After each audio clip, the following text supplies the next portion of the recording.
Programa Retratos e Relatos da SGTV. Hoje tem uma visita muito especial. Professor Antônio Sérgio Bueno. É um prazer tê-lo aqui conosco, Sérgio. O prazer é todo meu falar com a gente da minha terra. Bem, daqui a pouquinho, logo após o nosso apoio cultural, vamos conversar com o nosso conterrâneo Serginho, professor, doutor em literatura, Antônio Sérgio Bueno.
Sérgio, primeiramente eu devo tratá-lo por Serginho ou professor doutor Sérgio? É o Serginho ou Sérgio à vontade. Do jeito que nós conversamos como amigos e compadres. Tá certo. Então, vamos conversar aqui com o professor Sérgio. Sangotardense de onde? Nascido onde, Sérgio? Na própria cidade de São Gotardo. Meu pai e minha mãe vieram de Formiga para São Gotardo. O meu irmão mais velho, Oswaldo, que já conversou com vocês antes de mim, ele nasceu em Formiga. E eu já nasci na cidade de São Gotardo. Você se lembra como é? Certamente parto feito em casa, aquela maneira antiga, né? Eu sei que foi a dona Mariquinha do Divino que fez esse parto lá em casa. Isso foi minha mãe que me contou. Mariquinha do Divino, as parteiras, né? As parteiras daquela época. Eu acho muito bom ter vindo ao mundo pela mão de uma parteira daquela época. Mas você nasceu em São Gotardo, em casa. Você lembra a casa? Onde foi, não? Não. É claro que você não se lembra, olha a pergunta. Mas a sua mãe te contou. Eu podia lembrar que nós moramos em várias casas em São Gotardo, mas pouco tempo depois que eu nasci, nós fomos morar na Capelinha do Abaeté, nas vizinhanças da cidade, onde minha mãe foi professora da escola rural. E depois voltamos para São Gotardo. Eu voltei para São Gotardo com 6 anos de idade para ingressar no curso primário. Até 6 anos, alguma lembrança da Capelinha você tem, né?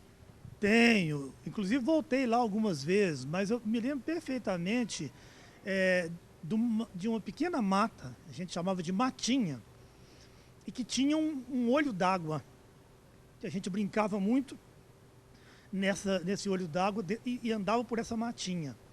É a lembrança mais recuada no tempo que eu tenho. Muito bem. Então, Vamos colocar você em São Gotardo com 6 anos, aí foi estudar no grupo Afonso Pena. Aí a minha mãe foi trabalhar também no grupo escolar Conselheiro Afonso Pena. E lá eu fui aluno no primeiro ano da professora Sara Rezende, esposa do senhor Zico Flávio, mãe do Simão Pedro e Luz Flávio. Tem essa lembrança dos nomes dos filhos dela. Uma professora que eu revi com muita alegria há pouco tempo em Belo Horizonte, com muita emoção. Uma professora, excelente professora e que me marcou bastante. Dona Sara Rezende. E ela era especializada em alfabetização, primeiro ano, é assim? Primeiro ano. Eu até fui alfabetizado, na verdade, por minha avó, Dona Albertina, mãe da minha mãe, que tomava conta da gente enquanto a minha mãe ia dar as aulas dela no grupo escolar. Mas eu completei esse processo de aprendizagem básica, inicial, primária, no grupo escolar Afonso Pena. E o primeiro ano foi feito com a dona Sara Rezende. Nesse tempo, Sérgio, as professoras eram mais rigorosas, tinha algum castigo? Você se lembra de alguma coisa disso, não? Me lembro muito bem, me lembro da dona Branca Rosa de Rezende, que foi a minha professora no segundo ano. Ela era muito brava. Eu lembro até de uma passagem que ela falou comigo assim: estou vendo um 0 na sua testa. E eu passava a mão na testa, pensando que realmente estava um 0 inscrito na minha testa. Mas o rigor dela teve o lado bom, né? Era muito exigente e com isso a gente aprendia bastante. Então foi a dona Branca no segundo ano e na terceira e quarta séries primárias, uma professora pela qual eu tenho maior carinho, maior admiração, dona Jane Helena de Rezende, com quem eu tive o prazer de reencontrar algumas vezes em São Gotardo. Foi terceira e quarta séries. Inesquecível professora. Ela era professora das duas séries, não? Foi da terceira e quarta séries. Então foi a primeira série Dona Sara, a segunda Dona Branca e a terceira Dona Jane. Você se lembra da diretora? Não me lembro da diretora dessa época, não. O menino enxergava praticamente só a professora, né? Basicamente era professora.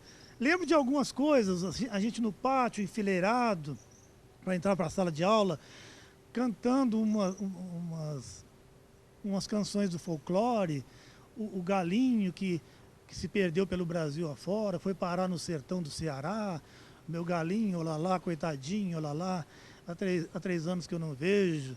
E a gente cantava todo dia isso, cantava de vez em quando o hino nacional. Eu me lembro muito bem do dia do falecimento do presidente Getúlio Vargas, em agosto de 54, né? A notícia da morte do presidente e nós dispensados da aula. Lembro que a gente não tinha essa consciência política, né? No meu caso, eu achei maravilhoso ir embora para casa, né? Fiquei muito feliz com a morte do presidente Getúlio Vargas, né? Isso é um detalhe. Das minhas lembranças do grupo escolar, as brincadeiras, como sempre. Mas as professoras foram... O país estava convulsionado e a meninada fazendo festa porque ia embora para casa porque o Getúlio morreu. Exatamente. O espírito da criança, ele é inconveniente, né? A liberdade da criança não é de bom tom, né? Não tem esse cuidado, né? com a formalidade, né? Ou seja, ali perto do Afonso Pena, o que você se lembra ali que era uma coisa muito atraente para a criança? Eu já tenho a palavra aqui para falar, mas eu quero ver a sua memória. Ali na O que atraía muitos meninos? Perto do grupo escolar? Era o Bar Pinguim do Iraci, com seus picolés famosos, né? E eu me lembro muito bem do Bar Pinguim. E quando tinha um trocadinho para ir lá comprar picolé, realmente era uma felicidade que só nós lá do interior assim, que podemos avaliar bem o que era a felicidade de ir ao Bar Pinguim comprar picolé, né? Você lembra até de quem que vendia o picolé? Não, eu lembro da figura do dono do Iraci, mas eu não lembro de funcionários, não lembro. ali quem fazia o picolé, você lembra dos tipos? Coco queimado, coco branco. Coco branco, lembro. Parece que de limão tinha. Diz que quem fazia era a Dona Vitória. Mas isso eu não sei. Isso aí, a minha memória é muito fraca. A minha memória não é uma memória muito rica, muito forte. Tanto que no futuro, nós vamos falar disso depois, eu fui escrever um livro sobre o maior memorialista brasileiro. É para ver qual era o segredo dele. Ou seja, antes de você chegar lá no Pedro Nava, você ia falar do Bar Azul. Já ia falando do Bar Azul, porque me lembro perfeitamente do Bar Azul, dos ônibus que desciam pela Avenida Presidente Vargas, em alta velocidade, para aquela época. E me lembro do senhor Adolfo Fonseca, que era o dono do Bar Azul. Depois passou para o Giovanni.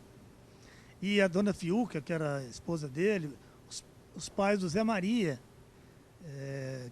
que os mais antigos da cidade vão se lembrar. Né? Professor de Educação Física. Professor de Educação Física. Me lembro muito. Me lembro até do Zé Maria, numa noite, lá no Cine Serrano, no palco, simulando uma luta livre com um lutador de fora chamado Tigre Paraguaio. E era toda uma brincadeira, ninguém ia se machucar, mas eu achava o Zé Maria muito forte. Quando eu vi o Tigre Paraguaio muito mais forte, o Zé Maria encolheu, ficou pequenininho. E essas coisas mágicas, né? Cenas assim que... Estou lembrando agora. Nem no livro que eu estou tentando escrever de memória dessa época eu não coloquei, porque me veio falando do Zé Maria, me lembrei muito dessa cena, né? Ligado ao Cine Serrano também, cujo locutor se chamava Carlos. A voz do Carlos anunciando os filmes. Não sei o sobrenome, mas eu lembro dele. E era impressionante. Lembro da minha mãe tirando moedas, dinheiro de um lenço, que estava guardado até para comprar alguma coisa para casa. Não, olha, eu sei que vocês estão doidos para ir no cinema, ver Bang Bang Faroeste. Então, pega esse dinheirinho aqui e vai. É uma coisa que fica comovente, que a gente lembra, o sacrifício, né? A gente com muita dificuldade econômica, uma família muito humilde desse ponto de vista. Então, sacrifício que era para ir no cinema, mas o prazer e a alegria, a festa que era, o barulho de entrar no cinema, a meninada assoviando, gritando, né?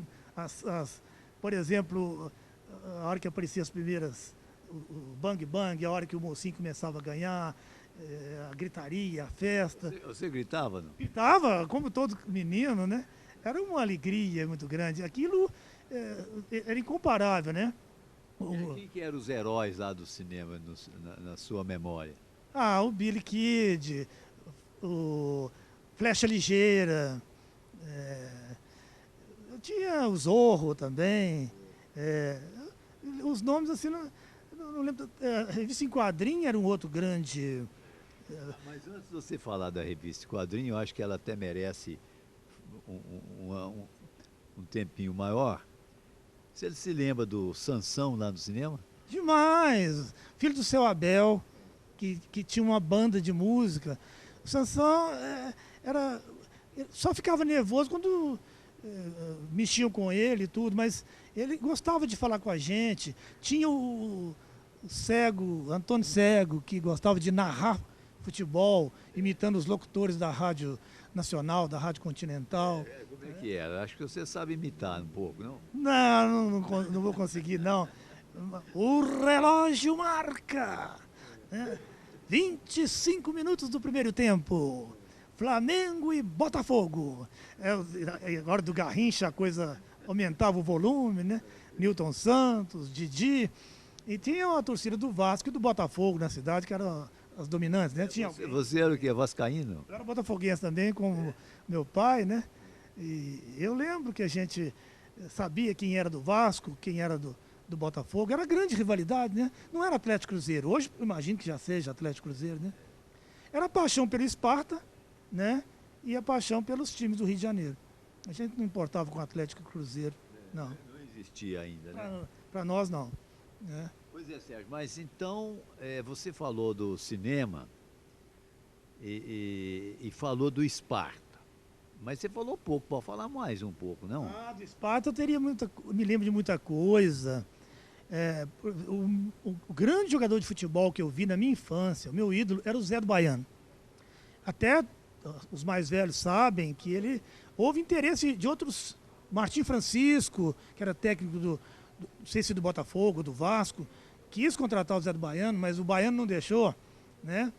Tinha o grande batedor de falta, o Zé de Castro, que é tio da nossa querida Tatati, Maria Eustáquia Prados. O Zé de Castro, grande jogador de futebol também. Me lembro do Ladinho, me lembro do Doutor Zé Pessoa. Você parece que tem uma fotografia aí. Tem uma foto aqui. Vamos mostrar aqui para o telespectador. Ó, Está no livro do Doutor Zé Pessoa. sim, está no livro do Dr. Zé Pessoa, né? Então tá aqui, ó. Ladinho. Fernando Rezende, Doutor Zé Pessoa, o goleiro chamado Carlinhos, Zé de Castro e Levi. Aqui o Botões, que como o Doutor Zé Pessoa fala que já era teimoso. Esse rapaz aqui é o Iraci, o craque, o Zé do Baiano, que é o dono da bola, está com a bola. O Dezinho, que era irmão do Biba, e um ponto esquerda, que era o Queiroz. Me lembro de todos eles. Então você viu esse pessoal jogar? Vi esse pessoal jogar e me lembro de umas coisas que, por exemplo, o que separava o campo do pasto de um dos lados, um lado era o muro, mas tinha uma parte que era cerca de bambu. E que nós, os meninos mais pobres, furamos um buraco no chão, debaixo da cerca de bambu, a gente entrava para não pagar o ingresso, né? Era emocionante a entrada, era emocionante acompanhar as partidas. Me lembro de grandes jogadas. Lembro que o Esparta uma vez contratou vários jogadores de fora. Lembro inclusive o nome de alguns, o Anchieta, o Vado. Até o Botões veio nessa leva e ele ficou na cidade, né? Uma vez teve até um jogo da casa contra os de fora. Os jogadores, tinham tantos jogadores de fora do Esparta que deu para fazer um time só de fora e outro só de dentro. Que tinha o Zé Olímpio, que jogava no time de dentro. Tinha uns reservas e que jogavam no time titular às vezes, de quem eu gosto muito, por exemplo, o Leozip, era o seu Ed, Edson, né? Que jogava também, Tied, né? Jogava no Esparta, nem sempre era o time. Esse aqui era o grande time que ganhava com muita frequência, até daqueles times de Patos, Mamoré, o RT, né? Time de Ibiá, time de Araxá, né? Esse era a grande alegria da infância, além do cinema, era o Esparta. Algum tempo atrás eu tive a honra de ser homenageado lá em São Gotardo e me deram de presente uma bola com umas coisas escritas do Esparta e uma camisa do Esparta, e eu guardo isso com muito carinho na minha casa, porque era o time.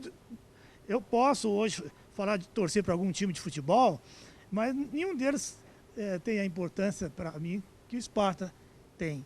Eu cheguei a sonhar em voltar a morar em São Gotardo e jogar no Esparta ainda. E depois passei a sonhar em treinar o Esparta.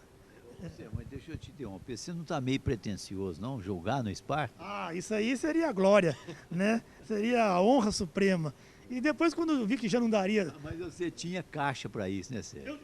Futebol eu joguei, você é testemunha, né? Não estou dizendo que eu era um craque para tipo de uma seleção mineira, mas eu também não era um medíocre cabeça de bagre, não. Não é de jogar fora, não, né? Eu tinha algum talento para jogar bola. Mas eu conheço essa sua paixão pelo futebol, não é só de espectador, não, né? Você sempre jogava, mas em São Gotardo, onde é que você jogava bola? Jogava na rua, jogava lá em frente à minha casa, na rua Padre Querdoli, a casa dos meus pais. Tinha um espaço vazio lá, assim com algum capim, alguma grama, a gente fazia o futebol ali, a meninada. A bola era de meia? Bola de meia que a gente jogava, feito pela... Como é que se fazia essa bola? A minha avó pegava essa meia de mulher e colocava uns enchimentos de pano, depois costurava a bola. Era costurada. Mas a gente não jogou só com bola de meia, não. A gente, por exemplo, eu falo com muito carinho de um tio meu, irmão da minha mãe, o tio Zeca, que mora em Niterói, está vivo até hoje. Ele ia a São Gotardo e as visitas deles eram marcantes, não só para nós, para a meninada da cidade, porque ele comprava foguetes lá no bar da rodoviária e a gente ia soltando os foguetes e gritando: o tio Zeca chegou, viva o tio Zeca, gritando e soltando foguete. E ele trazia sempre bola. As primeiras bolas de couro que nós jogamos nesse campinho, ele que deu. Trouxe algumas bolas de borracha e bolas de couro. Nós jogamos com bolas dadas pelo tio Zeca também. Porque era impossível comprar uma bola naquela época, né? Mas a gente jogava futebol ali dia todo. Me lembro muito do Buglé, José Alberto Buglé. Lembrei o nome da diretora, que você perguntou e eu não tinha lembrado. Era a mãe do Zé Alberto Buglé, Dona Maria Braga. Zé Alberto Buglé, nós íamos junto para Belo Horizonte. E ele jogou no Atlético Mineiro, depois jogou no Santos com o Pelé, o Zé Alberto. Ele chegou a jogar no Esparta também, não?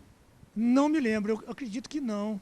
Porque nós saímos muito novos de lá, né? Eu me lembro, ele fez o primeiro gol aqui do Mineirão. O primeiro gol da história do Mineirão é do Zé Alberto Buglé. Foi em que ano isso?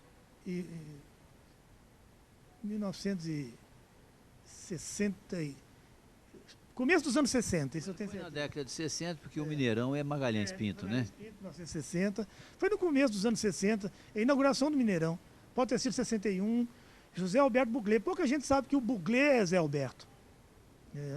E eu me lembro muito bem dele. Conversei com ele no telefone o ano passado, em Brasília. Ele lembrou muito da minha mãe. Minha mãe xingava ele muito, porque ele não queria sair de casa. De noite ele queria emendar, ficar lá, almoçava, jantava. E minha mãe tinha que expulsar ele para ele dormir na casa da Dona Maria Braga. De tanto que ele gostava, né? Menino quer ficar perto de menino, né? É um grande companheiro que nós tivemos. Ele foi mais companheiro seu do que do Oswaldo? De nós dois. Me lembro de você mesmo, né? A gente conviveu pouco na nossa infância lá, porque você foi estudar fora, né? Mas eu me lembro do José Dalmo Garcia, filho do João Garcia. Me lembro dos meninos do Seu Clarimundo, do armazém do Seu Clarimundo. Até hoje, o doutor José Eustáquio Soares é meu dentista. O Luiz Sérgio Soares, grande amigo nosso, nós jogamos futebol juntos com você, o Luiz Sérgio. Falei com o Oswaldo e esqueci de perguntar o nome do nosso time, como é que era? O nosso time era o Chapadão, em homenagem mesmo à nossa região, né? O Luiz Sérgio era o nosso goleiro. Não, o Luiz Sérgio era do União. Sim, do União, mas ele jogou para nós algumas vezes. Ele não era, o goleiro nosso era o Ronald Cláudio, poeta aqui de Belo Horizonte, amigo nosso, que se casou a irmã dele se casou com o Zé Dalmo Garcia. A irmã do Ronald. Se casou com o Zé Dalmo Garcia. Mas existe aí uma disputa entre Esgrima, União e o Chapadão também é protagonista nessa disputa. Chapadão era uma espécie de time de São Gotardo exilado aqui em Belo Horizonte, né? A gente jogava, era aqui na verdade. Nós não jogamos lá em São Gotardo. Nós jogamos em Belo Horizonte e juntamos e misturamos com gente daqui também. Tinha o Cláudio Meirelles. Pois ele também jogou algumas vezes com a gente. Então, quer dizer, foi uma mistura, né? Mas precisando de um historiador para pesquisar essas memórias futebolísticas, né? Mas o futebol, a grande paixão, né? Não só de ver, como de julgar, né? Ou seja, até para fazer um pouco de justiça com o Chapadão, porque o Chapadão está meio esquecido. Só fala de Esgrima e União, né? É verdade. O Chapadão era um time embaixador de São Gotardo aqui em Belo Horizonte, né? Pois e foi importante porque permitiu o Oswaldo encontrar a Beth, né? Permitiu o meu irmão se casar com a minha cunhada, né? Que é a Beth.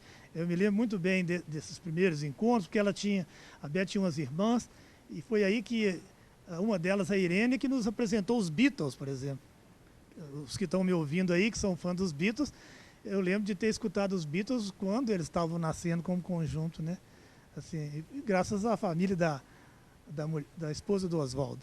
Mas nós estamos mudando o foco aqui de São Gotardo. Você não falou ainda do colégio, porque você saiu do grupo, estudou com a dona Jane, né? E depois?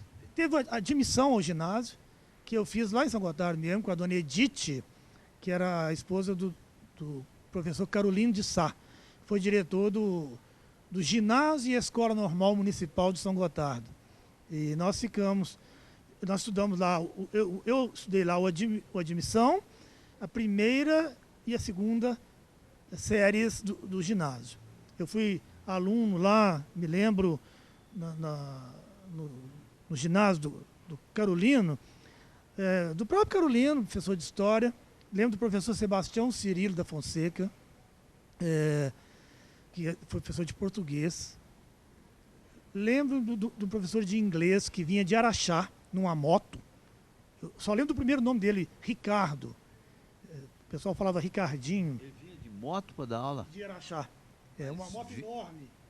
Isso em 57, 58. Que em 59 foi o ano que eu fui para o ginásio São Pio X. E foi aí que foi a grande descoberta do professor mais importante que eu tive em toda a minha vida. De todos até hoje, até da universidade, é o professor Carlos Anselmo do Nascimento. Que gostaria que ele ficasse sabendo que eu falei isso. Ele foi o professor mais importante da história da minha vida e cujas aulas definiram o meu destino profissional. Porque eu fiquei entusiasmado com o português e ele dava aula de francês. O francês que eu aprendi com ele me serviu muito. E me lembro da professora de geografia, a professora Terezinha Leopoldino.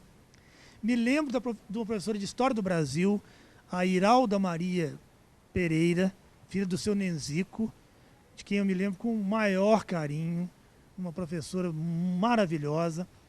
E me lembro, isso eu queria chamar a atenção para a professora Natália de São José Oliveira, não sei se alguém em São Gotardo, era uma professora negra, e isso, para mim, é muito importante lembrar dela, porque era um tempo de muita dificuldade, de muito racismo. Os negros se concentraram mais no bairro que a gente chamava de Papagaio. Como é que chama hoje? Alto da Bela Vista. Alto da Bela Vista. Eu me lembro da Odília, a dona Odília está lá. Eu fui à casa dela há 2 anos atrás, que trabalhou lá em casa com a minha mãe, Dona Maria Luísa Rocha, Dona Zuzita. Tinha a Dona Zuzita, minha mãe, e a Dona Zizita, do Tião Couto, mãe da Maria Uzita, mãe do Roberto, do Tim, né? E a Odília, que certamente está viva, mora ainda lá, irmã da Osília, que também trabalhou com minha mãe, nos ajudaram muito. Eu lembro demais do morro, às vezes dos tambores do morro. Me lembro muito da Capelinha, o bairro Capelinha, que hoje se chama São Geraldo. E o Cargueiro, que hoje...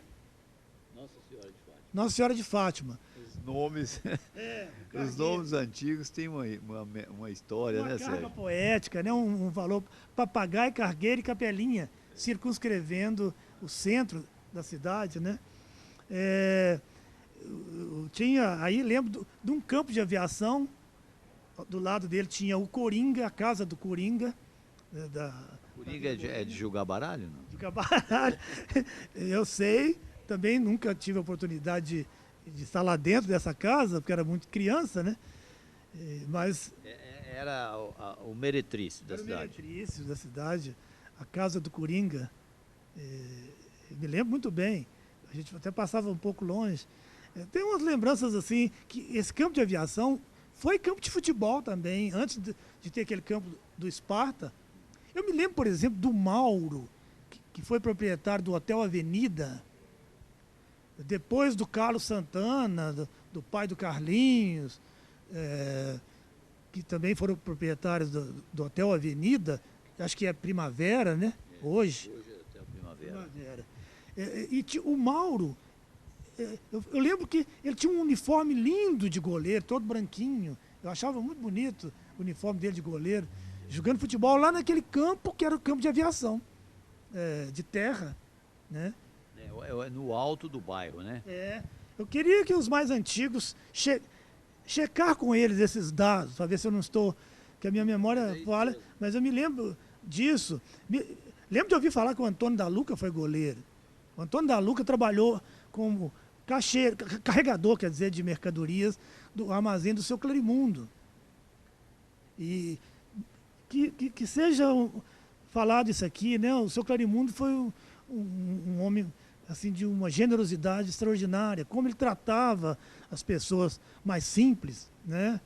Isso a gente tem que fazer justiça a essas pessoas, né? A cidade parece que ela era toda ligada, assim, do ponto de vista humano, né? Muito. Uma ligação muito forte. Agora, também, a gente tem que falar a realidade, não só o lado da fraternidade, dessas ligações, dessa camaradagem, mas a gente também tem que falar dos lados mais sombrios, que eu não vou evitar. Havia uma hierarquia social, assim, econômica, muito cruel. As pessoas, havia uma divisão de classe que muito forte, muito pesada. Claro que tinha gente que escapava desse modelo. Eu lembro com muita emoção o Fernando, filho do seu Clarimundo, que morava ali onde era o Bar Maracanã, no meu tempo, perto da igreja ali. Hoje é o Cicobi, uma cooperativa financeira. Uma cooperativa hoje. E ele me chamando lá do andar de cima para jogar um jogo de totó com ele, uma coisa que não tinha na minha casa, que eu não teria chance. E o menino desse chamando, e aquilo marcou muito, que a gente tinha uma vida mais difícil, assim, desse ponto de vista. E eu lembro, isso é muito importante, as pessoas que tratavam a gente assim, dessa maneira de igual para igual, do ponto de vista econômico mesmo.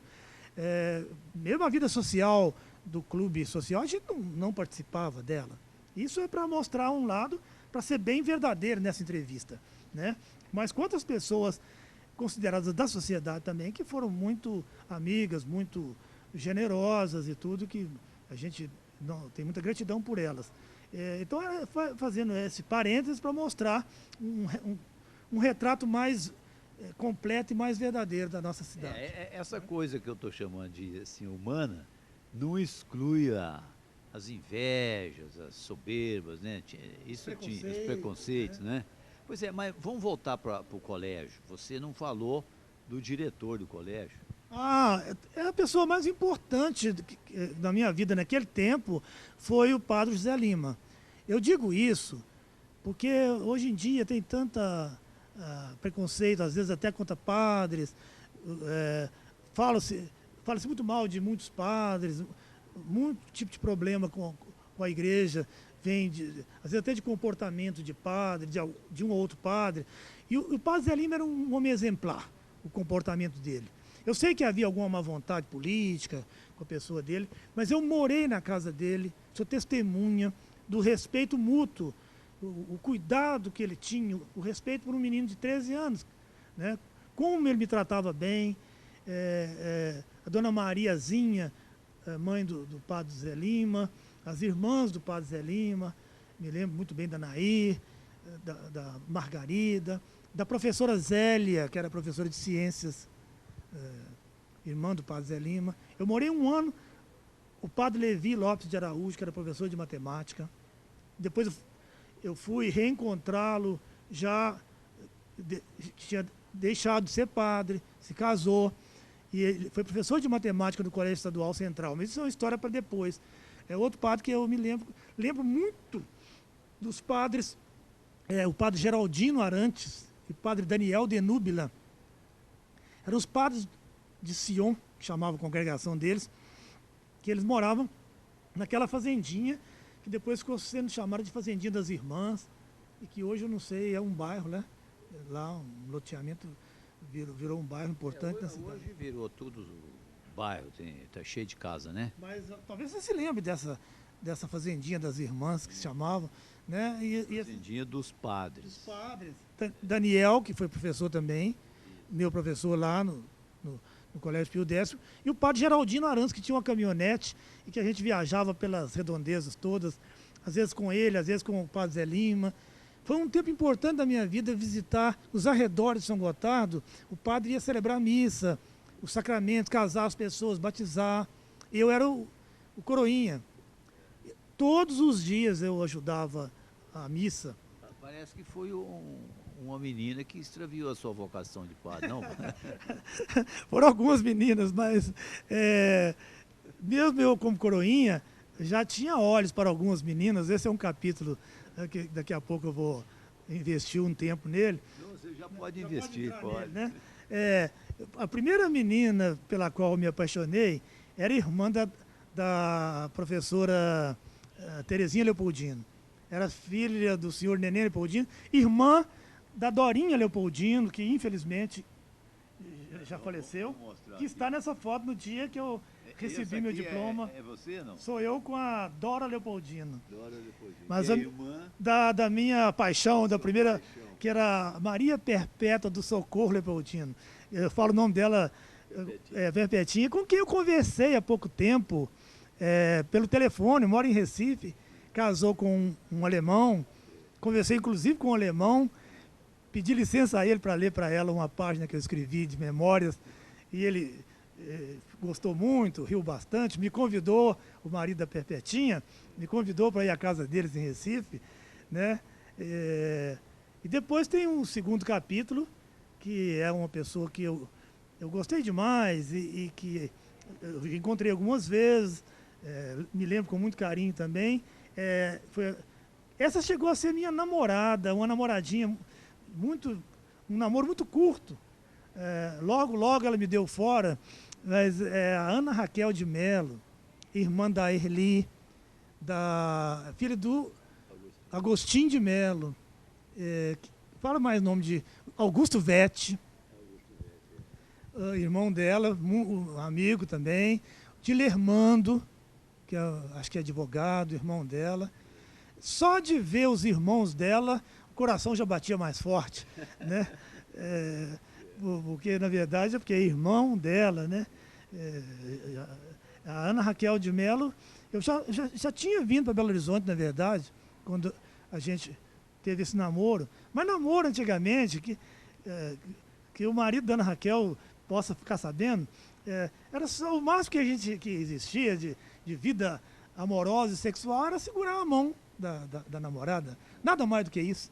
Então, não tenho ciúmes retrógrados. Os namoros, né? Antigos. Perpetinha, nem isso. Nem segurar na mão não foi possível. Então, o pessoal pode não acreditar, mas os antigos sabem que era assim, né? Era assim. Difícil acesso, né? Me lembro da Maria Íris, que não foi minha namorada, mas foi muito amiga, eu fiquei muito encantado com ela, mas ela era namorada do Luiz Sérgio Soares, né? Me lembro da sua prima, Ana Mendes, que eu só tentei namorar, mas ela escolheu o Ronald Cláudio como namorado e me despachou, né? Mas eu tenho muita saudade da Ana Mendes, que já faleceu. Tem muitas meninas assim que a gente... Maria José, filha do Francisco do Orjó, que tinha um armazém. Linda Maria José, não sei, acho que o sobrenome dela era Maria José Oliveira. Então, era o melhor de tudo, era ver as meninas nas aulas, né? Lembro da Maria Eustáquia Tatati, que é minha amiga até hoje, irmã da Titiza, como é que chama o irmão dela? Oscar e Luiz. Luiz, né? Oscar, Sempre eu vou a São Gotardo, vou à casa da Tatati, minha querida amiga, né? A gente lembra desse tempo, a vida na igreja era muito importante. Tinha o coral da igreja, o professor Carlos Anselmo, Terezinha Rodrigues participava, né? Esse tempo foi muito bom, as missas, né? A missa era em latim, eu aprendi um pouco de latim. O padre ficava de costas para os fiéis, né? Então, isso foi muito importante. Quando eu vim para Belo Horizonte, eu vim para estudar no Seminário Coração Eucarístico. Mas aí, realmente, as mulheres desviaram o meu caminho, né? Pode perguntar. Pois é, mas então você saiu de São Gotardo logo depois dessa formatura que você mostrou aqui, ó. Sim, logo Não é? depois. Significa que já o segundo grau foi em Belo Horizonte. Como é que foi Já isso? foi o segundo grau, chegando aqui, como o meu irmão disse na entrevista, a gente foi estudar na escola, no Colégio Municipal, no bairro da Lagoinha. Era um colégio muito bom, os professores eram todos professores que vieram a trabalhar na universidade, alguns eu reencontrei como professores. O meu professor de português do colégio foi professor de português de literatura na universidade, depois. Quer dizer, era um colégio Era considerado um colégio de alto padrão, né? De qualidade de ensino, né? escola pública de alta qualidade, que depois Existia decaiu. naquele tempo, né, Sérgio? Existia. Todo mundo que estudava nesse colégio municipal e no colégio estadual central, no qual eu fui dar aula depois, todos eram passagem no vestibular garantida. Eram grandes políticos, grandes empresários, grandes profissionais, foram alunos do municipal e do estadual. Eu fui aluno do municipal, mas o estadual era do mesmo nível do municipal. Pois é, mas aí de lá você ingressou na UFMG, né? Teve os 3 anos, teve um tempo antes da universidade, que nós até convivemos durante algum tempo. A gente morou em Santa Efigênia, tinham grupos ligados à igreja, que eu ainda tinha um vínculo forte com a igreja, depois eu me afastei um pouco. E tinha, entre os padres que celebravam missa para nós, lá na igreja lá em Santa Efigênia, vizinha lá de onde você ainda tem um apartamento, quando você está em Belo Horizonte, você está lá pertinho, né? Tinha o Padre Henrique Vaz, um dos maiores nomes da filosofia do Ocidente, não é só de Belo Horizonte, nem só do Brasil. Padre Henrique Vaz. Tinha o Padre Reginaldo Peçanha. Nós tivemos uma convivência com os padres dominicanos nessa época, antes de eu entrar na universidade. O professor Moacir Latesa, grande professor de filosofia, lá da Federal, deu aula para nós, você foi colega meu desse curso. Luiz Sérgio também participou, um curso de filosofia e literatura no Convento dos Dominicanos. Tudo isso marcou muito, né? Nós, em 61, 62, 63, estudei no Colégio Municipal. Em 64 eu ainda não tinha entrado na universidade, porque fiquei um ano sem saber o curso que ia fazer. Pensei em Direito, pensei em Engenharia, pensei em Medicina, mas no fundo não queria nenhum desses, né? Então foi bom que o 64 foi o ano do golpe militar. Eu não estava estudando em nenhum lugar. Tinha terminado o colégio, não tinha feito vestibular ainda. E foi lembrando das aulas do professor Carlos Anselmo que eu descobri que tinha o curso de letras. Falei, gente, eu queria era ser igual o Carlos Anselmo, dar aula também de português, de literatura e tal. Aí fiquei sabendo que para dar aula de português e literatura existia o curso de letras, né? E eu fiz vestibular, passei e fui fazer letras. Aí eu conheci grandes professores, como a dona Ângela Vaz Leão, que é de Formiga, como Magda Soares Guimarães, que os livros didáticos da Magda Soares eram usados no estado inteiro, né? Até hoje são, né? São usados. O professor Luiz Carlos Alves, que deu aula no Municipal para mim, depois está vivo ainda, dentro da universidade. Professora Letícia Malar, professora Melânia Silva Aguiar, o professor Wilton Cardoso de Souza, grandes mestres de literatura, não só de Minas, né? Professor Neif Safad. Até queria contar um detalhe que eu esqueci, de São Gotardo, que o primeiro livro que eu li inteirinho, minha mãe que nos passou esse livro, As Viagens Maravilhosas de Marco Polo, uma edição da Lúcia Machado de Almeida, que eu vim a conhecer depois. Aí eu já posso ir contando isso tudo. Essas viagens maravilhosas de Marco Polo, o genovês Marco Polo viajou lá pelo Oriente, né? E ele contava as façanhas dele, as aventuras dele para o grande Khan. Pelos idos de 1400, por aí? Pelos idos 1400.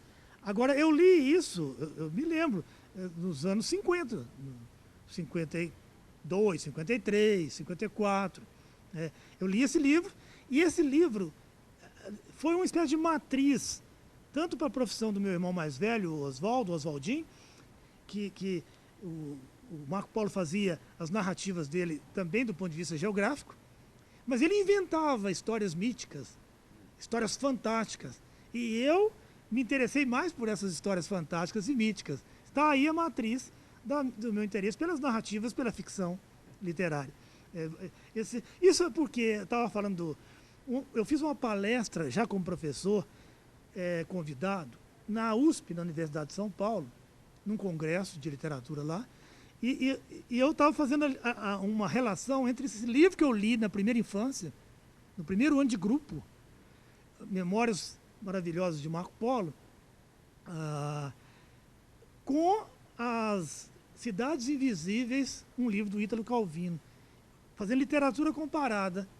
E dediquei essa aula a Lúcia Machado de Almeida, que foi a adaptadora, a autora das Viagens Maravilhosas de Marco Polo, que adaptou, fez uma edição para as crianças, e ela teve notícia disso, que alguém contou para ela, e alguém entregou essa palestra que eu fiz, que estava mimeografada lá, impressa, alguém entregou para ela. Ela me escreveu depois, mandou os livros dela para crianças, todos com dedicatória para mim, e eu pude conhecê-la pessoalmente, para a minha emoção. Eu fiquei engasgado diante da Lúcia Machado de Almeida, né? Que a Lúcia Machado de Almeida era tia da autora do Pluft, o Fantasminha. Você até já trabalhou nele. A Maria Clara Machado. A Lúcia Machado de Almeida... Por acaso é parente também do Aníbal Machado, era irmã do Aníbal Machado, do Cristiano Machado, da Avenida Belo Horizonte, que foi candidato a presidente da República. Uma família talentosíssima. Família ilustre, né? Ilustre, os Machado, né? Pois é, a gente vai ficando um pouco ilustre também pelas amizades, né, Sérgio? Essas amizades. Eu tive a honra de conviver com Murilo Rubião, um grande contista. Mas espera lá, vamos com calma. Você está na universidade, você trabalhou 30 anos como professor do FMG, literatura. Depois eu quero que você fale um pouco sobre as suas amizades, inclusive com Murilo Rubião, né? Mas como é que foi a sua trajetória dentro da UFMG? Eu dei aula eu tive aula de português, literatura e de inglês. Então eu fui aluno de inglês do Abigar Renault, que foi ministro da Educação, durante um semestre. E dava aula em Londres. E dava em Londres metade do ano e metade aqui na UFMG. Aula de inglês? De inglês. De literatura inglesa. Professor Abigail Renault. Teve um dia que eu fiz uma palestra, bem mais tarde, ao lado dele, sobre o grupo dele, do Carlos Monte de Andrade, mas estou falando ainda do início lá do meu curso de letras como aluno. Né? Como aluno, fui aluno do professor Neif Safad, do professor Samir Sirial, fui aluno de literatura brasileira, do Samir Sirial. Então eu tive grandes professores de português e de inglês. E eu fiz a graduação. Depois da graduação, eu já estava decidido a ser professor. Não, ainda não. Esse ano que eu fiquei, de 64, é que eu me decidi a ser professor. Aí que eu descobri essa coisa de poder fazer concurso, para dar aula. Fiz concurso em 66, não, 68 eu fiz concurso para o Colégio Estadual. E passei nesse concurso para dar aula no Colégio Estadual Central. Uma época em que ele estava em alta, O né? concurso era duríssimo. Foram 9 aprovados de centenas de candidatos. Eu fui o 8º colocado. E fui dar aula novinho, dando aula. Eu já tinha dado aula desde o primeiro ano da faculdade num colégio, era ali no Horto, chamava Colégio de Campanha. Era uma instituição. Eu não podia assinar a documentação, porque eu era aluno de primeiro ano de letras. Dava aula de português, de gramática. O professor assinava a documentação e me repassava o dinheiro das aulas. E eu trabalhava também na Caixa Econômica Estadual, nessa ocasião, e tinha aula de manhã na universidade.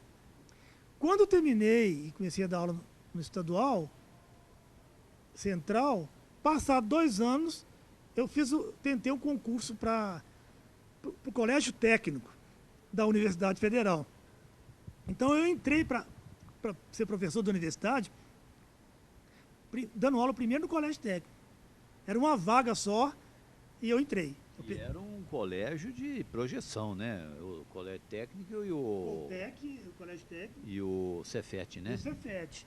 Eu fiz o concurso para o Colégio Técnico, passei em primeiro lugar e passei a ser professor da universidade, porque o Colégio Técnico era da universidade, né? Aí depois, passados 10 anos, é que eu fiz o concurso para dar aula na própria universidade. Você já tinha terminado seu doutorado? O mestrado só. Só o mestrado? Só o mestrado. O mestrado, que eu não tinha, quando eu comecei a dar aula na Federal, na Letras da Federal, não tinha nem mestrado nem doutorado. O doutorado eu fiz já no fim da minha carreira de professor. O mestrado eu fiz lá no meio, depois criaram o doutorado. Quando criaram o mestrado aqui, eu fiz. Quando criaram o doutorado, eu fiz também. Eu fui das primeiras turmas de mestrado e de doutorado. Antes que você fale do doutor Sérgio, gostaria que você falasse um pouco do funcionário Sérgio da UDN. Essa é uma coisa curiosíssima. Que bom que você lembrou. O Oswaldo, meu irmão, não lembrou de falar disso. Quando nós viemos para Belo Horizonte, meu pai sempre foi ligado politicamente ao UDN, né? Era eleitor do doutor Erival Ladeira. E agora eu tenho... Eu tinha grande admiração por algumas pessoas do PSD, que era adversário do meu pai. Por exemplo, o Lipran de Mello.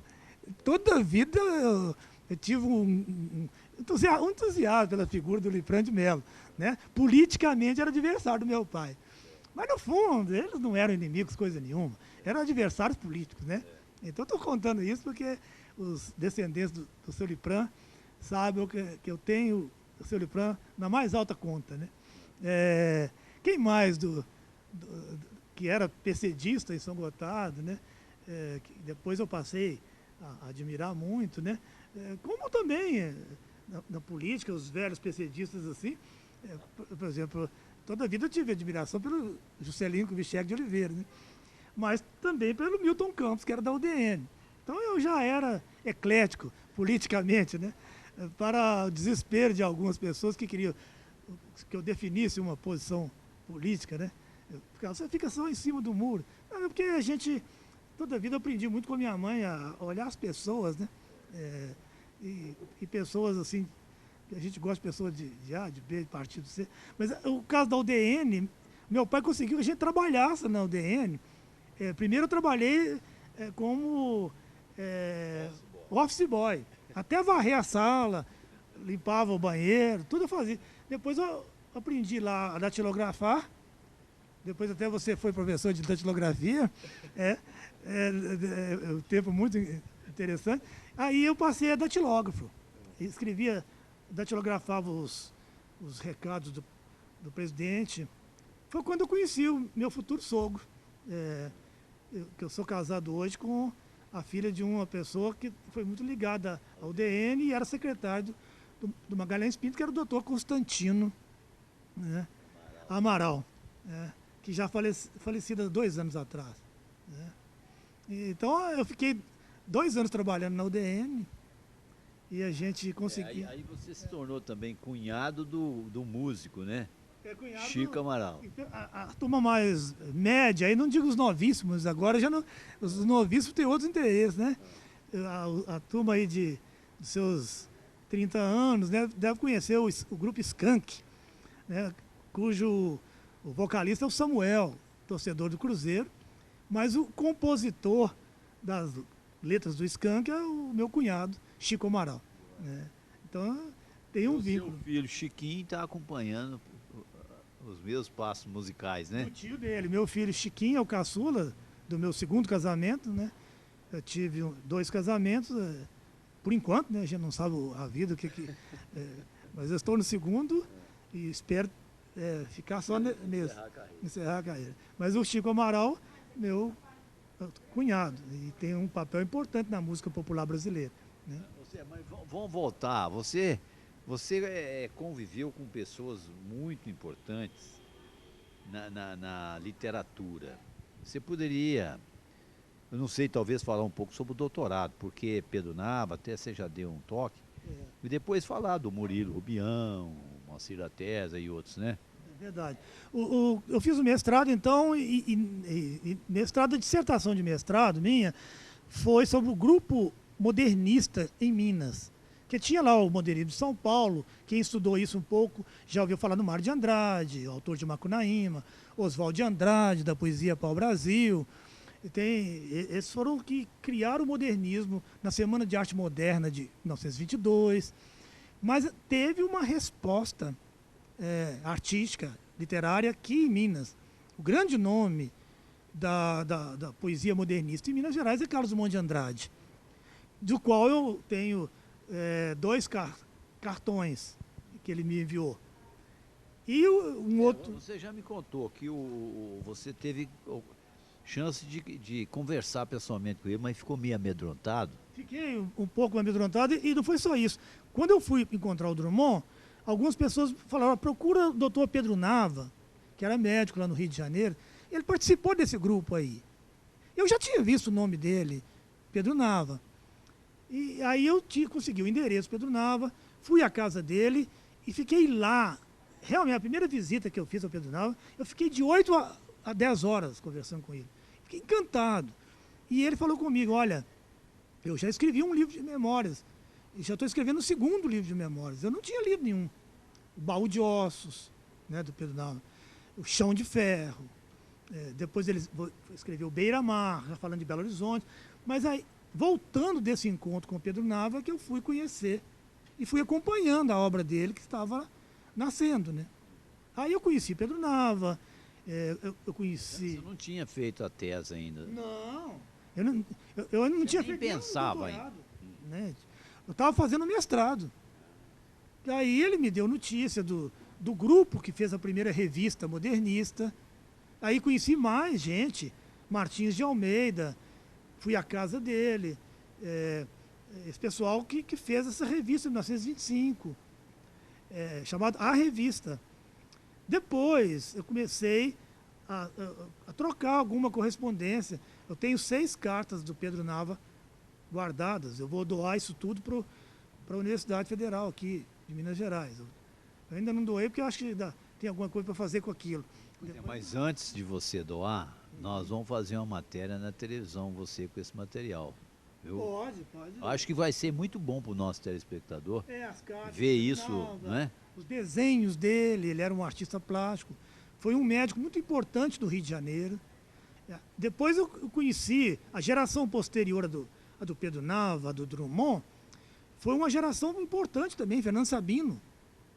Eu vou dizer uma coisa aqui, eu fiz uma palestra sobre o encontro marcado, Fernando Sabino, com ele sentado ao meu lado.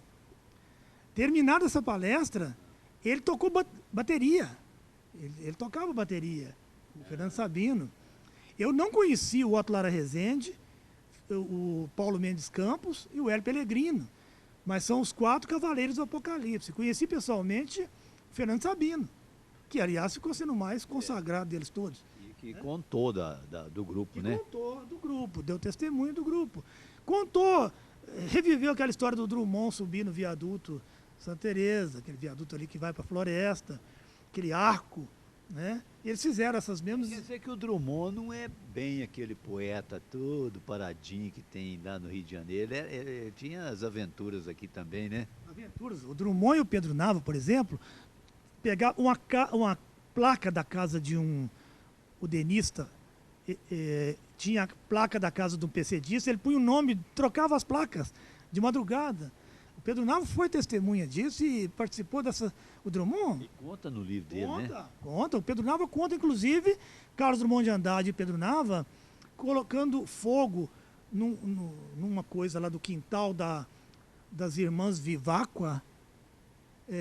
Aquiles Viváqua era um escritor, um poeta da época, só para ver as irmãs Viváqua saírem de camisola correndo.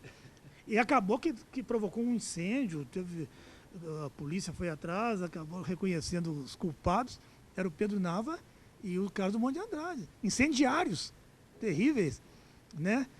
Tudo só para ver que a dona Eunice Viváqua, uma senhora muito nobre... Sair de camisola. Vocês, os mais antigos, talvez até os de meia idade, tenham ouvido falar na Luz del Fuego, que dançava com poucas roupas e com uma cobra, uma serpente no pescoço, a famosa Luz del Fuego, era irmã do Aquiles Viváqua e da dona Eunice Viváqua. Morava lá a Luz del Fuego, morava nessa casa. Foi uma das que saiu correndo lá, com medo de morrer incendiada lá. Né? Isso tudo que eu estou falando, quem tiver dúvida, que a gente fala que as pessoas contam e começam a aumentar muitas coisas, é só ler as memórias do Pedro Nava, ler principalmente um livro chamado Beira-Mar, que conta essa história, nada de mar, né? Que não tem mar nenhum, e que só fala de Belo Horizonte. Minha mãe, Dona Zuzita, minha querida mãe, que eu vou visitar na semana que vem, em Niterói, escreveu um poema sobre mim, como se eu mesmo falasse. E vou lê-lo agora aqui. O poema se chama Dados Pessoais. E ela fala de mim, Antônio Sérgio. Nasci aqui mesmo, no sertão das Gerais, entre montanhas, córregos, terra vermelha, confusão. Me criei assim no mato, com banana, coalhada e mel. De confusão em confusão, me embananei, me azedei, me adociquei, entre as abelhas dos cafezais. Plantei sonhos de ouro e prata e colhi frutos acredoces no emaranhado dessas Gerais. Como influenciou sua vida? Influenciou muito. Lembra até, por exemplo, do Drummond escrevendo Viagem da Família. Tem muita coisa a ver com esse poema. Os meus fantasmas, né? Aqui, por exemplo, a questão do me embananei, né? As confusões da vida, a criada banana e mel, né? Me adociquei, inclusive, na companhia de doces mulheres, né? E os sonhos, tudo que minha mãe fala aqui foi acontecendo pela vida afora. A dona Zuzita.